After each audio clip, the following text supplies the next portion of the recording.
대학 재학 중 편입, 이게 현실적으로 가능할까요?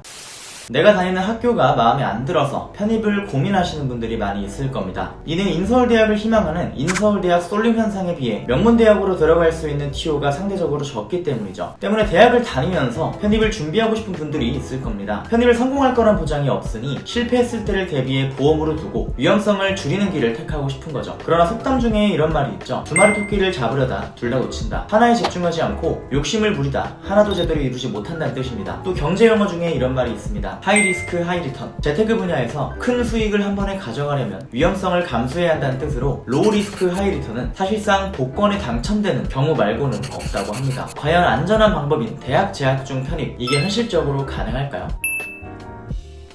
대학 재학 중 편입 병행이 어려운 이유는 대학 학점과 편입 공부를 동시에 신경 써야 한다는 점 때문입니다. 강의를 듣고 과제를 하고 중간고사와 기말고사 시험을 준비하면서 편입 공부는 별개로 준비를 해야 하죠. 때문에 실질적으로 편입 공부에 투자할 수 있는 시간은 하루 4시간에서 5시간 채 되지 않습니다. 보통 독한 마음을 먹고 편입을 준비하시는 분들은 새벽부터 하루 12시간 이상 매일 공부합니다. 편입 관련 커뮤니티 등을 찾아봐도 인서울대학 합격생들이 얼마나 빡세게 준비하고 공부했는지 알 수 있죠. 간혹 이렇게 말씀하시는 분들도 있습니다. 강의만 잘 출석하면서 과제나 시험은 학점만 받을 수 있게 하고 최대한 편입 공부에 집중한다. 애초에 편입을 실패했을 때의 경우를 대비한다는 이유로 대학 재학 중 편입을 선택한 건데, 그럼 편입을 실패했을 때 현 대학의 학부 성적은 어떡하나요? 또 편입은 영어나 수학을 통해 학생을 선발하지만 대학에 따라 학부 성적이 전형 요소에 반영되는 대학이 많습니다. 자칫 잘못하다간 학부 성적 관리도 안 되고 편입 공부할 시간도 부족해서 성적도 시원치 않고 결국 결과는 실패. 또 실패하게 되었을 때 남아있는 건 재학 중인 대학의 처참한 성적이죠. 한번 자신을 돌아보고 내가 이걸 해낼 수 있는지 다시 한번 재학 중 편입에 대해서 고민해 보시길 바랍니다.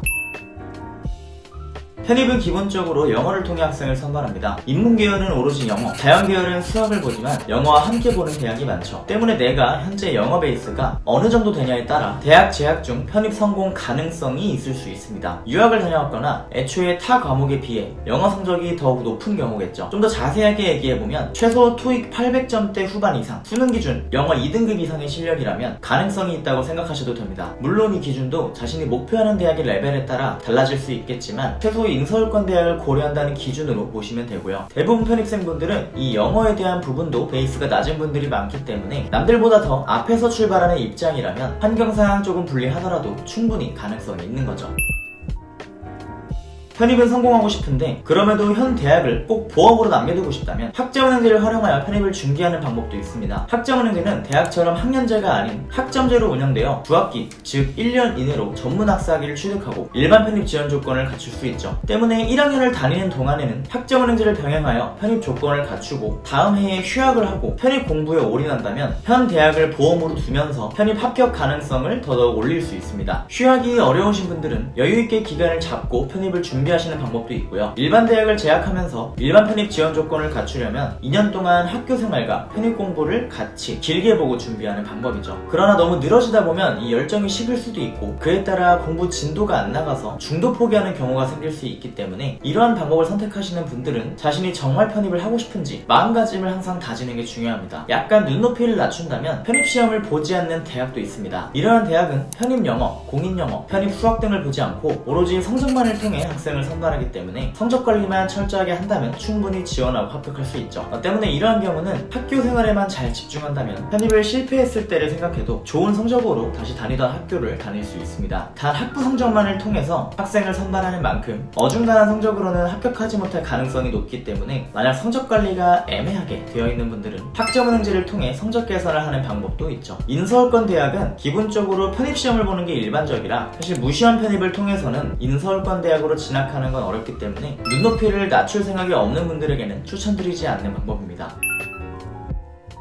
오늘은 대학 재학 중 편입에 대한 이야기를 해봤는데요. 아무래도 수능에 비해 낯선 전형이고 성공에 대한 확신이 없기 때문에 분명 보험을 두고 싶은 마음은 이해합니다만 정말 편입이 간절하다면 돌아갈 수 있는 가능성을 열어두지 말고 배수의 진을 치고 올인하는 게 분명 더 좋은 결과가 나올 확률이 높습니다. 오늘 말씀드린 내용을 토대로 자신의 현 위치를 다시 한번 생각해보고 선택하셨으면 좋겠습니다. 추가로 궁금한 점이나 자신의 상황에 따른 방향성에 대해 궁금하신 분들은 아래 상담 폼을 통해 문의 주시면 성심성의껏 답변 도와드리도록 하겠습니다. 저는 지금까지 레오멘토였습니다. 감사합니다.